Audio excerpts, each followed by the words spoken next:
இதுதான் இந்தியா. மரண பயத்தில் உலக நாடுகள், மனிதாபிமானத்தில் மோதி ஆப்பிரிக்க நாடுகளுக்கு அள்ளித் தந்த பாரதம்.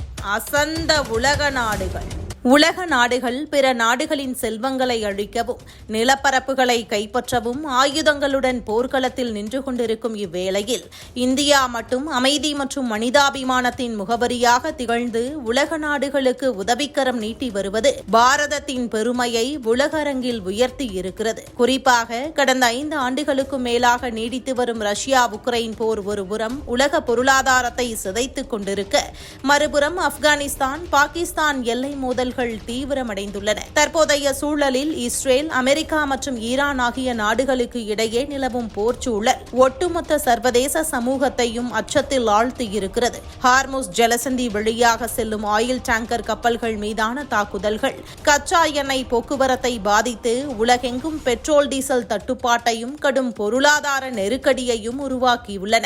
இத்தகைய இக்கட்டான காலகட்டத்திலும் எந்தவித பொருளாதார தொய்வும் இல்லாமல் தனது குடிமக்களை பாதுகாப்பதோடு மட்டுமல்லாமல் பசியால் வாடும் பிற நாடுகளுக்கும் ஓடோடி சென்று உதவும் விஸ்வகுருவாக இந்தியா மிளிர்கிறது. வல்லரசு நாடுகள் போர்க்கருவிகளை தயாரிப்பதில் முனைப்பு காட்டும் போது பிரதமர் நரேந்திர மோடியின் தலைமையிலான இந்திய அரசு உலக மக்களின் பசியை போக்க போராடுகிறது. உதாரணமாக, பசியின் பிடியில் சிக்கி தவிக்கும் மேற்கு ஆப்பிரிக்க நாடான புர்கினா பாசோவுக்கு மனிதாபிமான அடிப்படையில் 1000 மெட்ரிக் டன் அரிசியை இந்தியா அனுப்பி வைத்திருக்கிறது.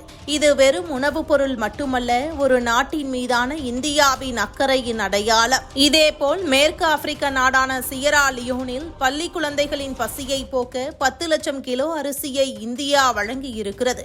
உணவோடு மட்டுமல்லாமல் அந்நாட்டின் பொது சுகாதாரத்தை மேம்படுத்த 15 ஹீமோடயாலிசிஸ் இயந்திரங்களை கடந்த 2025 அக்டோபரில் வழங்கி மருத்துவத்துறையிலும் கரம் கொடுத்திருக்கிறது இந்தியா.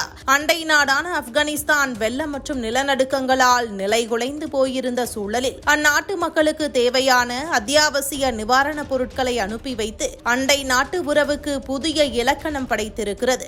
சொந்த நாட்டு மக்களின் நலனை தன் இரு கண்களாக கருதி பாதுகாக்கும் பிரதமர் மோடி வசுதைவ குடும்பகம் என்ற தத்துவத்தின் அடிப்படையில் பிற நாட்டு மக்களுக்கும் கருணையுடன் உதவி வருவது இந்தியா உலகிற்கே வழிகாட்டும் விஸ்வகுரு என்பதை மீண்டும் ஒருமுறை உலகிற்கு நிரூபித்திருக்கிறது.